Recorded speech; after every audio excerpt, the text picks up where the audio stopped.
Hi ಎಲ್ರಿಗೂ ನಮಸ್ಕಾರ. Share market in Kannada ಚಾನೆಲ್ಗೆ ನಿಮಗೆ ಸ್ವಾಗತ. ಆಗಸ್ಟ್ 25ರ ಮಾರ್ಕೆಟ್ ಅಪ್ಡೇಟ್ ನ ಅಬ್ಸರ್ವ್ ಮಾಡೋದಾದ್ರೆ ಮಾರ್ಕೆಟ್ ನಲ್ಲಿ ಒಳ್ಳೆ ಒಂದು ಪಾಸಿಟಿವ್ ಕ್ಲೋಸಿಂಗ್ ಇವತ್ತು ನೋಡೋದಕ್ಕೆ ಸಿಕ್ತು. ನಿಫ್ಟಿ 115 ಪಾಯಿಂಟ್ ಗಳಷ್ಟು ಜಂಪ್ ಆಗಿದೆ. 0.5% ನ ಜಂಪ್ ನಿಫ್ಟಿಯಲ್ಲಿ ನೋಡೋದಕ್ಕೆ ಸಿಕ್ತು. 24,300 ಕ್ರೂಷಿಯಲ್ ಲೆವೆಲ್ ನ ಮೇಲ್ಗಡೆ ನಿಫ್ಟಿ ಕ್ಲೋಸಿಂಗ್ ಅನ್ನ ಕೊಟ್ಟಿದೆ. ಇವತ್ತು ನಿಫ್ಟಿಯ ಮಂತ್ಲಿ ಎಕ್ಸ್ಪೈರಿ ಕೂಡ ಇತ್ತು. ಬೆಳಿಗ್ಗೆ ಸ್ವಲ್ಪ ವೀಕ್ನೆಸ್ ಕಾಣಿಸಿತ್ತು, ಬಟ್ ಮಧ್ಯಾಹ್ನದ ನಂತರ ಒಳ್ಳೆ ಒಂದು ಬೈಯಿಂಗ್ ಎಮರ್ಜ್ ಆಗಿದೆ. ಹಾಗೆ ಸಿಎಎಸ್ ನಲ್ಲಿ ಕ್ಲೋಸಿಂಗ್ ಕೂಡ ಸ್ಟ್ರಾಂಗ್ ಆಗಿ ಕಾಣಿಸ್ತು. ಮಂತ್ಲಿ ಎಕ್ಸ್ಪೈರಿ ಇದ್ದಿದ್ರಿಂದ ಹೊಸ ಪೊಸಿಷನ್ಸ್ ಗಳು ಆಡ್ ಅಪ್ ಕೂಡ ಆಗಿದೆ. ಒಳ್ಳೆ ಒಂದು ಕ್ಲೋಸಿಂಗ್ ನಿಫ್ಟಿಯಲ್ಲಿ ನೋಡೋದಕ್ಕೆ ಸಿಗ್ತದೆ.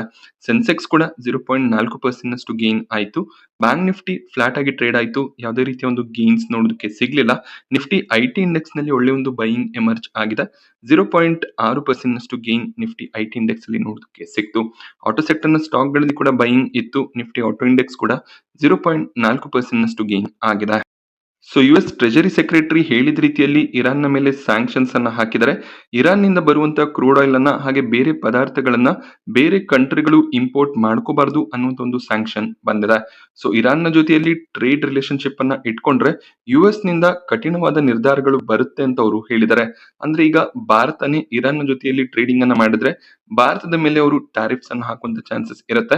ಹಾಗೆ ಭಾರತದಿಂದ ಬರುವಂತ ವಸ್ತುಗಳ ಮೇಲೆ ಕೂಡ ಸ್ಯಾಂಕ್ಷನ್ಸ್ ಹಾಕುವಂತ ಚಾನ್ಸಸ್ ಇರುತ್ತೆ. ಎಕ್ಸಾಕ್ಟ್ ಆಗಿ ಇದೇ ರೀತಿಯಲ್ಲಿ ನಾವು ಆಕ್ಷನ್ಸ್ ಅನ್ನ ತಗೋತೀವಿ ಅಂತ ಹೇಳಿಲ್ಲ, ಬಟ್ ಇರಾನ್ನ ಜೊತೆಯಲ್ಲಿ ಯಾವುದೇ ರೀತಿಯ ಟ್ರೇಡಿಂಗ್ ಅನ್ನ ಮಾಡಬಾರ್ದು ಅನ್ನುವಂತ ಒಂದು ಸ್ಯಾಂಕ್ಷನ್ ಅನ್ನ ಹಾಕಿದ್ದಾರೆ. ಈ ಒಂದು ಸ್ಯಾಂಕ್ಷನ್ ನಿಂದ ಮಾರ್ಕೆಟ್ ನಲ್ಲಿ ವೀಕ್ನೆಸ್ ಇರ್ಬೋದೇನೋ ಅನ್ನುವಂತ ಒಂದು ಎಕ್ಸ್ಪೆಕ್ಟೇಷನ್ ಇತ್ತು, ಬಟ್ ಮಾರ್ಕೆಟ್ ಅದಕ್ಕೆ ಹೆಚ್ಚಾಗಿ ರಿಯಾಕ್ಟ್ ಮಾಡ್ತಿರೋದು ಕಾಣಿಸ್ಲಿಲ್ಲ. ಬೆಳಿಗ್ಗೆ ಸ್ವಲ್ಪ ಮಟ್ಟಿಗೆ ವೀಕ್ನೆಸ್ ಇದ್ರೂ ಕೂಡ ಆಮೇಲೆ ಮಾರ್ಕೆಟ್ ನಲ್ಲಿ ಒಳ್ಳೆ ಒಂದು ರಿಕವರಿ ಬಂದಿದೆ.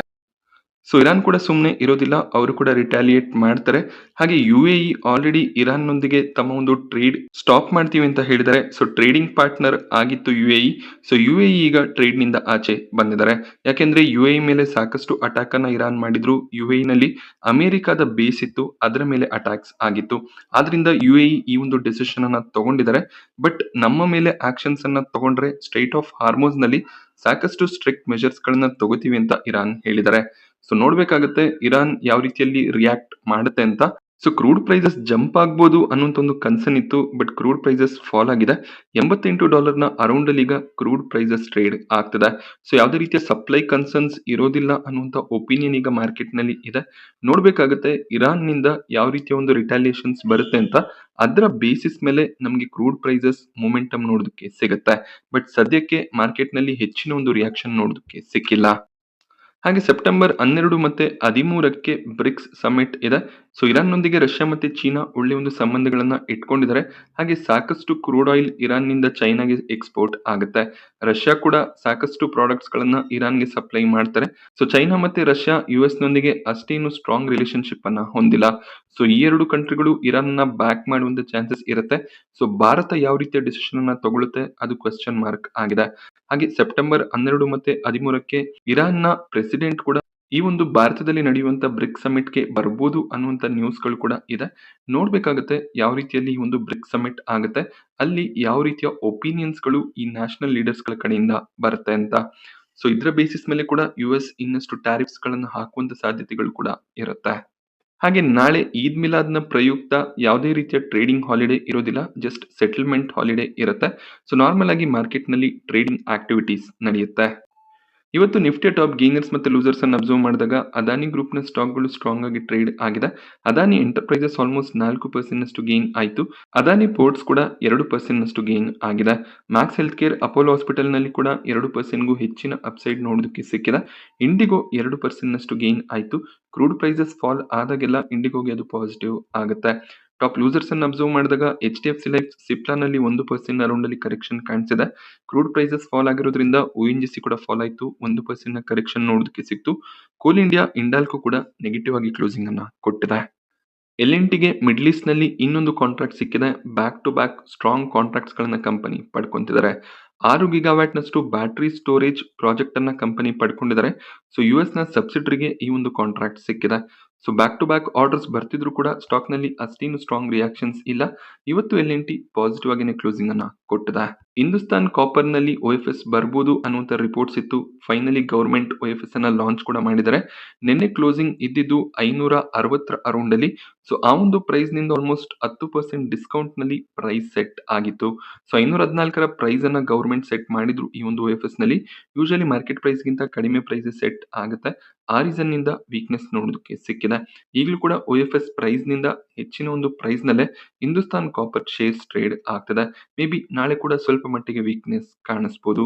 ಬಟ್ ಹಿಂದೂಸ್ತಾನ್ ಕಾಪರ್‌ನಲ್ಲಿ ಒಳ್ಳೆ ಒಂದು ಇನ್ವೆಸ್ಟ್‌ಮೆಂಟ್ ಆಪರ್ಚುನಿಟಿ ಕೂಡ ಕ್ರಿಯೇಟ್ ಆಗಿದೆ. ಈ ಒಂದು ಡಿಪ್ ಅನ್ನ ಬಳಸ್ಕೊಂಡು ಸ್ವಲ್ಪ ಶೇರ್ಸ್‌ಗಳನ್ನ ಮಾರ್ಕೆಟ್‌ನಿಂದನೇ ಅಕ್ಯುಮುಲೇಟ್ ಮಾಡ್ಕೋಬಹುದು. ಫರ್ಟಿಲೈಸರ್ ಸ್ಟಾಕ್‌ಗಳಲ್ಲಿ ಒಳ್ಳೆ ಒಂದು ಮೊಮೆಂಟಮ್ ಇವತ್ತು ನೋಡೋದಕ್ಕೆ ಸಿಕ್ತು. ಇರಾನ್‌ನ ಸ್ಯಾಂಕ್ಷನ್ಸ್‌ನಿಂದ ಏನಾದ್ರೂ ಫರ್ಟಿಲೈಸರ್ ರಿಲೇಟೆಡ್ ಕನ್ಸರ್ನ್ಸ್ ಬರ್ಬೋದಾ ಅನ್ನುವಂಥ ಕನ್ಸರ್ನ್ಸ್ ಇತ್ತು. ಬಟ್ ರಷ್ಯಾ ಒಂದು ಶ್ಯೂರಿಟಿಯನ್ನ ಕೊಟ್ಟಿದ್ದಾರೆ. ಸೊ ಭಾರತಕ್ಕೆ ನಾವು ಫರ್ಟಿಲೈಸರ್ ಅನ್ನ ಸ್ಟಾಪ್ ಮಾಡೋದಿಲ್ಲ. ಫರ್ಟಿಲೈಸರ್ ಸಪ್ಲೈ ಕಂಟಿನ್ಯೂ ಆಗುತ್ತೆ ಅನ್ನುವಂಥ ಒಂದು ಅಶ್ಯೂರೆನ್ಸ್ ಬಂದಿದೆ. ಸೊ ಈಗ ಮಳೆಗಾಲ ಕೂಡ ಇರೋದ್ರಿಂದ ಫರ್ಟಿಲೈಸರ್ಸ್‌ಗಳು ಸಾಕಷ್ಟು ಅವಶ್ಯಕತೆ ಇರುತ್ತೆ. ಸೊ ಫಾರ್ಮರ್ಸ್‌ಗಳಿಗೆ ಯಾವುದೇ ರೀತಿಯಲ್ಲಿ ತೊಂದರೆ ಆಗದಿರೋ ರೀತಿಯಲ್ಲಿ ಸಪ್ಲೈಯನ್ನ ಮೇಂಟೈನ್ ಮಾಡ್ತೀವಿ ಅಂತ ರಷ್ಯಾ ಶ್ಯೂರಿಟಿಯನ್ನ ಕೊಟ್ಟಿರೋದು ಫರ್ಟಿಲೈಸರ್ ಕಂಪನಿಗಳಿಗೆ ಕೂಡ ಪಾಸಿಟಿವ್ ಆಗಿದೆ. ಹಾಗೆ ಓವರ್ ಆಲ್ ಅಗ್ರಿಕಲ್ಚರ್ ಸೆಕ್ಟರ್‌ಗೂ ಕೂಡ ಇದು ಪಾಸಿಟಿವ್ ನ್ಯೂಸ್ ಆಗಿರುತ್ತೆ.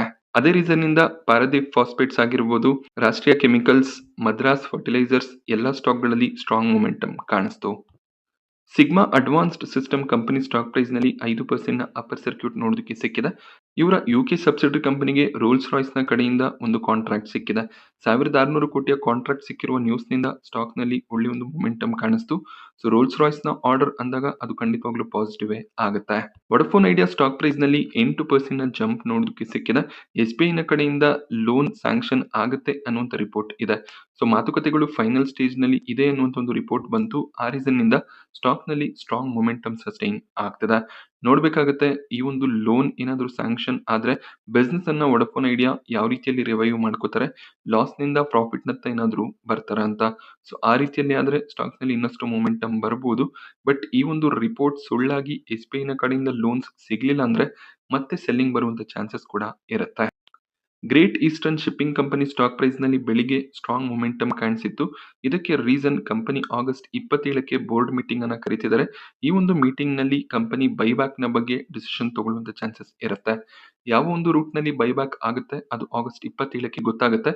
ಟೆಂಡರ್ ರೂಟ್‌ನಲ್ಲಿ ಆದ್ರೆ ಅದು ಸ್ಟಾಕ್‌ಗೆ ಪಾಸಿಟಿವ್ ಆಗುತ್ತೆ.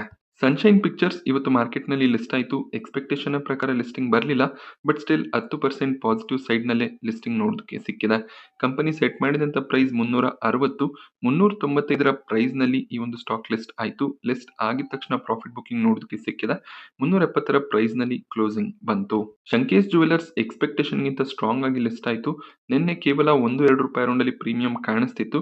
ಬಟ್ ₹11 ಪ್ರೀಮಿಯಂನೊಂದಿಗೆ ಲಿಸ್ಟಿಂಗ್ ನೋಡೋದಕ್ಕೆ ಸಿಕ್ಕಿದೆ. 104ರ ಪ್ರೈಸ್‌ನಲ್ಲಿ ಈ ಒಂದು IPO ಲಿಸ್ಟ್ ಆಯ್ತು. ₹93 ಪ್ರೈಸ್ ಅನ್ನ ಕಂಪನಿ ಸೆಟ್ ಮಾಡಿದ್ರು. ಸೊ ಸ್ಟ್ರಾಂಗ್ ಲಿಸ್ಟಿಂಗ್‌ನ ನಂತರ ಕೂಡ ಒಳ್ಳೆ ಒಂದು ಮೊಮೆಂಟಮ್ ಕಾಣಿಸ್ತು. ಅದಾದ್ಮೇಲೆ ಸ್ವಲ್ಪ ಪ್ರಾಫಿಟ್ ಬುಕಿಂಗ್ ಬಂದಿದೆ. 95ರ ಪ್ರೈಸ್‌ನಲ್ಲಿ ಸಂಕೇಶ್ ಜುವೆಲ್ಲರ್ಸ್ ಕ್ಲೋಸಿಂಗ್ ಅನ್ನ ಕೊಟ್ಟಿದೆ. ಗಜಾ ಕ್ಯಾಪಿಟಲ್‌ನಲ್ಲಿ ಅಲಾಟ್‌ಮೆಂಟ್ ಸ್ಟೇಟಸ್ ಬಂದಿದೆ. ನಾಳೆ ಈ ಒಂದು ಕಂಪನಿ ಮಾರ್ಕೆಟ್‌ನಲ್ಲಿ ಲಿಸ್ಟ್ ಆಗುತ್ತೆ. 12% ಅರೌಂಡಲ್ಲಿ ಲಿಸ್ಟಿಂಗ್ ಇನ್ನ ಪಾಸಿಬಿಲಿಟೀಸ್ ಇದೆ. ಒಂದು ಸ್ಟ್ರಾಂಗ್ ಲಿಸ್ಟಿಂಗ್ ಅನ್ನು ಎಕ್ಸ್‌ಪೆಕ್ಟ್ ಮಾಡಬಹುದು. ಟೆಮ್ಸನ್‌ನಲ್ಲಿ ಅಲಾಟ್‌ಮೆಂಟ್ ಇವತ್ತು ರಾತ್ರಿ ಅಥವಾ ನಾಳೆ ಬೆಳಿಗ್ಗೆ ಅಷ್ಟರಲ್ಲಿ ಬರುತ್ತೆ. ಪ್ರೀಮಿಯಂ ತುಂಬಾನೇ ಸ್ಟ್ರಾಂಗ್ ಆಗಿ ಕಾಣಿಸ್ತಿದೆ. ಈ ಒಂದು IPOನಲ್ಲಿ ಅಲಾಟ್‌ಮೆಂಟ್ ಸಿಕ್ಕಿದ್ರೆ ನಿಮ್ಮ ಅಮೌಂಟ್ ಡಬಲ್ ಆಗುತ್ತೆ.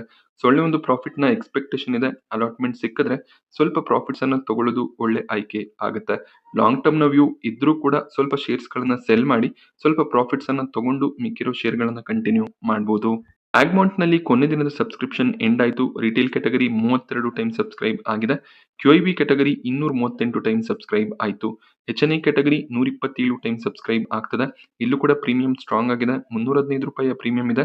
40% ಲಿಸ್ಟಿಂಗ್ ಗೇನ್ ಎಕ್ಸ್‌ಪೆಕ್ಟೇಷನ್ ಇದೆ. ಸ್ವಲ್ಪ ಮಟ್ಟಿಗೆ ಪ್ರೀಮಿಯಮ್ಸ್ ಫಾಲ್ ಆಗಿದ್ರೂ ಕೂಡ ಒಳ್ಳೆ ಒಂದು ಲಿಸ್ಟಿಂಗ್‌ನ ಎಕ್ಸ್‌ಪೆಕ್ಟೇಷನ್ ಆಗ್ಮೌಂಟ್‌ನಲ್ಲಿ ಕೂಡ ಇರುತ್ತೆ. ಸೊ 3 IPOಗಳಲ್ಲಿ ಇವತ್ತು 2ನೇ ದಿನದ ಸಬ್ಸ್ಕ್ರಿಪ್ಷನ್ ಎಂಡ್ ಆಯ್ತು. ಸ್ಕೈವೇಸ್‌ನಲ್ಲಿ ಪ್ರೀಮಿಯಂ ಸಾಕಷ್ಟು ಫಾಲ್ ಆಗ್ತಿದೆ. ₹29 ಪ್ರೀಮಿಯಂ ಕಾಣಿಸ್ತಿದ್ದು 21% ಲಿಸ್ಟಿಂಗ್ ಗೇನ್‌ನ ಎಕ್ಸ್‌ಪೆಕ್ಟೇಷನ್ ಈಗಲೂ ಕೂಡ ಇದೆ. ರಿಟೇಲ್ ಕ್ಯಾಟಗರಿ 3.5 ಟೈಮ್ ಸಬ್ಸ್ಕ್ರೈಬ್ ಆಗಿದೆ. QIB's HNI ಅಷ್ಟಾಗಿ ಅಪ್ಲಿಕೇಶನ್ಸ್ ಅನ್ನ ಹಾಕಿಲ್ಲ. ನಾಳೆ 1-2 ಗಂಟೆವರೆಗೂ ವೇಟ್ ಮಾಡಿ ಸಬ್ಸ್ಕ್ರಿಪ್ಷನ್ಸ್ ಸ್ಟ್ರಾಂಗ್ ಆಗಿದ್ರೆ ಈ ಒಂದು IPOನಲ್ಲಿ ಲಿಸ್ಟಿಂಗ್ ಗೇನ್‌ನ ಪರ್ಸ್ಪೆಕ್ಟಿವ್‌ನಿಂದ ಅಪ್ಲೈ ಮಾಡಬಹುದು. ಹೈಟೆಕ್ ಇಂಜಿನಿಯರ್ಸ್‌ನಲ್ಲಿ ಪ್ರೀಮಿಯಂ ಸ್ಟ್ರಾಂಗ್ ಆಗಿದೆ. ₹30 ಪ್ರೀಮಿಯಂ ನೋಡೋದಕ್ಕೆ ಸಿಗ್ತಿದ್ದು 57% ಲಿಸ್ಟಿಂಗ್ ಗೇನ್ ಎಕ್ಸ್‌ಪೆಕ್ಟೇಷನ್ ಇರುತ್ತೆ. Retail category already 28 time subscribe ಆಗಿದೆ. ಇಲ್ಲಿ ಅಲಾಟ್‌ಮೆಂಟ್‌ನ ಚಾನ್ಸಸ್ ಕಡಿಮೆ ಇರುತ್ತೆ. ಬಟ್ ಸ್ಟಿಲ್ ಲಿಸ್ಟಿಂಗ್ ಗೇನ್‌ನ ಪರ್ಸ್ಪೆಕ್ಟಿವ್‌ನಿಂದ ಅಪ್ಲೈ ಮಾಡಬಹುದು. ಹಾಗೆ ಸಿಂಬಯೋಟೆಕ್‌ನಲ್ಲಿ ಕೂಡ ಪ್ರೀಮಿಯಂ ಸ್ಟ್ರಾಂಗ್ ಆಗಿನೇ ಕಾಣಿಸ್ತಿದೆ. 36% ಲಿಸ್ಟಿಂಗ್ ಗೇನ್ ಎಕ್ಸ್‌ಪೆಕ್ಟೇಷನ್ ಇದ್ದು, ರಿಟೇಲ್ ಕ್ಯಾಟಗರಿ ಕೇವಲ 2 ಟೈಮ್ ಮಾತ್ರ ಸಬ್ಸ್ಕ್ರೈಬ್ ಆಗಿದೆ. ನಾಳೆ 10, 11 ಟೈಮ್‌ನ ರೌಂಡಲ್ಲಿ ಸಬ್ಸ್ಕ್ರಿಪ್ಷನ್ಸ್ ಬರ್ಬೋದು. ಇಲ್ಲೂ ಕೂಡ ಲಿಸ್ಟಿಂಗ್ ಗೇನ್‌ನ ಪರ್ಸ್ಪೆಕ್ಟಿವ್‌ನಿಂದ ಅಪ್ಲಿಕೇಶನ್ಸ್ ಹಾಕ್ಬೋದು. ಕ್ಯೂಐಬಿ ಕ್ಯಾಟಗರಿ ಕೇವಲ 0.5 ಟೈಮ್ ಸಬ್ಸ್ಕ್ರೈಬ್ ಆಗಿದೆ. ನಾಳೆ ಹೆಚ್ಚಿನ ಒಂದು ಸಬ್ಸ್ಕ್ರಿಪ್ಷನ್ ಬರುತ್ತೆ. ಅನ್ನೋ ಪ್ರಾಜೆಕ್ಟ್ ಇವತ್ತು ಸಬ್ಸ್ಕ್ರಿಪ್ಷನ್‌ಗೆ ಓಪನ್ ಆಯ್ತು. ರಿಟೇಲ್ ಕ್ಯಾಟಗರಿ ಎಚ್-ಎನ್-ಐ, ಕ್ಯೂ-ಐ-ಬಿಯಲ್ಲಿ ಅಷ್ಟಾಗಿ ಅಪ್ಲಿಕೇಶನ್ಸ್ ಬರಲಿಲ್ಲ. ಬಟ್ ಮೊದಲನೇ ದಿನನೇ ಕ್ಯೂ-ಐ-ಬಿ ಅಪ್ಲಿಕೇಶನ್‌ನ ಹಾಕಿದ್ದಾರೆ. ಯಾವುದೇ ರೀತಿಯ ಪ್ರೀಮಿಯಂ ಕಾಣಿಸ್ತಿಲ್ಲ. ಕೊನೆ ದಿನದವರೆಗೂ ವೆಯ್ಟ್ ಮಾಡಿ. ಶುಕ್ರವಾರ ಕೊನೆ ದಿನ ಆಗಿರುತ್ತೆ. ಸೊ ಅದಾದ್ಮೇಲೆ ನೀವು ಡಿಸಿಷನ್ ಅನ್ನ ತಗೋಬಹುದಾಗುತ್ತೆ. ಸೊ ಪ್ರೀಮಿಯಂ ಇಲ್ಲ ಅಂದ್ರೆ ಐ-ಪಿ-ಒನ ಅವಾಯ್ಡ್ ಮಾಡೋದೇ ಬೆಟರ್ ಆಗುತ್ತೆ. ನಾನಿವತ್ತು ನಿಮಗೆ ಮಾರ್ಕೆಟ್‌ನ ಬಗ್ಗೆ ತಿಳಿಸ್ಕೊಟ್ಟಂತ ಇನ್ಫಾರ್ಮೇಷನ್ ನಿಮ್ಗೆ ಇಷ್ಟ ಆಗುತ್ತೆ ಅಂತ ಅನ್ಕೊಂಡಿದ್ದೀನಿ. ಇಷ್ಟ ಆದ್ರೆ ವಿಡಿಯೋನ ಲೈಕ್ ಮಾಡಿ. ಹಾಗೆ ಇದೇ ರೀತಿಯ ಮಾರ್ಕೆಟ್ ಅಪ್ಡೇಟ್ಸ್‌ಗಳಿಗೆ ಚಾನಲ್‌ನ ಸಬ್ಸ್ಕ್ರೈಬ್ ಮಾಡ್ಕೊಳ್ಳಿ. Thank you friends.